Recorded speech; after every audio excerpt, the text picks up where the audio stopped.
দক্ষিণ বারাসাত ধ্রুবচাঁদ হালদার কলেজের বর্তমান ও প্রাক্তন ছাত্রছাত্রীদের পক্ষ থেকে আজ দুপুর 2টার সময় বারাসাত মোড় হইতে পদ্মঘাট মোড় পর্যন্ত আরজিকর কাণ্ডের বিচারের দাবিতে একটি মিছিলের আয়োজন করে। আরজিকরের বিচারের দাবি স্লোগান দিতে দিতে এই মিছিল ধীরে ধীরে পদ্মঘাট হাসপাতালের দিকে আসে। এই মিছিলের স্লোগান তুলে দফা 1 দাবি 1 মুখ্যমন্ত্রীর পদত্যাগ। এই মিছিল দিচ্ছে ডাক ধর্ষী দ্বারা বিচার পাক। এছাড়াও আরও বলেন, আরজিকরের মহিলা ডাক্তারকে ধর্ষণ করে খুন করা হলো কেন, মুখ্যমন্ত্রী জবাব দেয়। এই মিছিলে চলাকালীন রাস্তায় 2,000 সাধারণ মানুষের ভিড় ছিল চোখে পড়ার মতো। মিছিলের উপস্থিত ছিলেন কয়েক হাজার ছাত্রছাত্রীরা আরও বলেন, মুখ্যমন্ত্রী পদত্যাগ না করলে আরও বড় মিছিলের ডাক দেওয়া হবে। চলুন একবার শুনে নেওয়া যায় শিক্ষার্থীরা কী দাবি তুলেছেন। মিছিল চলাকালীন সমস্ত গাড়ি বন্ধ করে দেয় জয়নগর থানার পুলিশ।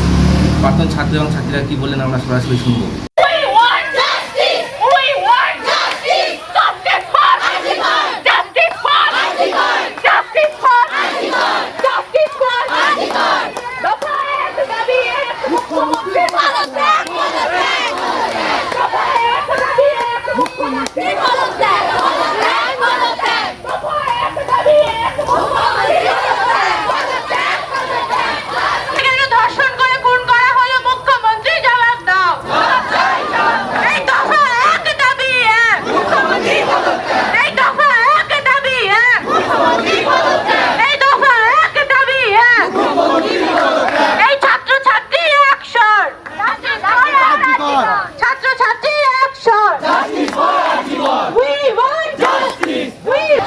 তো সারা রাজ্য শুধু নয়, দেশও নয়, দেশের বাইরের গণ্ডি পেরিয়ে সারা পৃথিবীর কলেজ, ইউনিভার্সিটি, হসপিটাল সবই আন্দোলিত হচ্ছে শুধু আর্যকরের এই ঘটনাকে কেন্দ্র। হ্যাঁ বলুন।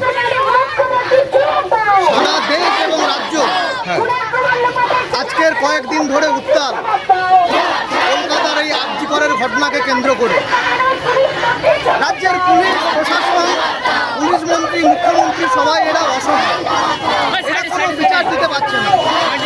দেশের হাইকোর্ট, দেশের সুপ্রিম কোর্ট বারংবার দেশের পুলিশ প্রশাসন, সিবিআই এদেরকে ভৎসনা করছে, দায়িত্ব দেওয়ার চেষ্টা করছে, কিন্তু এরা কোনো রকম কোনো দোষীদেরকে শাস্তি দেওয়ার পক্ষে এরা উল্টে আড়াই করবার মানসিকতা নিয়ে হাঁটছে।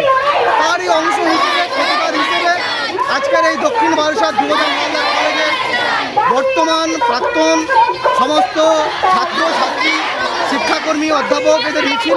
এই মিছিলে আমরাও সামিল দিয়েছি যাতে এই দৃষ্টান্তমূলক শাস্তি হয় আরজিকরের কাণ্ডে। মুখ্যমন্ত্রী যে ধর্ষিতা হয়েছে নির্যাতিতারা বলছেন যে আমরা দিতেই পারি, সেই বিষয়ে আপনি কী বলবেন? এটা রাজ্যের মুখ্যমন্ত্রীর রুচি, এর বাইরে আমার কিছু বলার নেই। এতদিন যে সিবিআই তদন্ত হলো, এটাই তো দাবি, সেটা হচ্ছে আরজিকর কাণ্ডের বিচার, সঠিক বিচার দিতে হবে। পুলিশ প্রশাসন ফেলিওর বলেই দেশের রাজ্যের হাইকোর্ট তারা সিবিআইকে দায়িত্ব দিয়েছে। আমরা সিবিআইকেও দেখছি যে একদম কোনো মুখ খুলছে না, জামাই আদর করে বারবার ওই আরজিকর কলেজের প্রাক্তন অধ্যাপক, যিনি অধ্যক্ষ আছেন, তাকে ডাকছে। কেন একদিন সহযোগিতা করলেন না, দ্বিতীয় দিন আবার ডাকছেন, দ্বিতীয় দিন সহযোগিতা করছেন না, তৃতীয় দিন ডাকছেন। কেন এত জামাই আদর করা হবে? সঙ্গে সঙ্গে তাকে অ্যারেস্ট করতে হবে, হেফাজতে নিতে হবে, এবং এই ঘটনাকে যারা ধামাচাপা দেওয়ার জন্য যারা জড়িত এবং যারা এই ঘটনার সঙ্গে জড়িত তাদের সবাইকে অ্যারেস্ট করে দৃষ্টান্তমূলক শাস্তি দিতে হবে। অপূর্ব প্রামাণিক, আমি এই কলেজের প্রাক্তন। এখানে মানে যারা আসেন তারা কি সমস্ত কলেজে এরা দক্ষিণ বারাসাত কলেজের যা আছে দেখতে পাচ্ছেন, এর 80% হচ্ছে এই কলেজের প্রাক্তনী, এই বর্তমান, এবং 20% প্রাক্তনী আছে। সাধারণ মানুষ কাতারে কাতারে রাস্তা দু সাইডে দাঁড়িয়ে তারা এই মিছিলকে, এই স্লোগানকে, এই দাবিকে তারা সমর্থন করছে। এইভাবে মিছিল এগিয়ে চলেছে।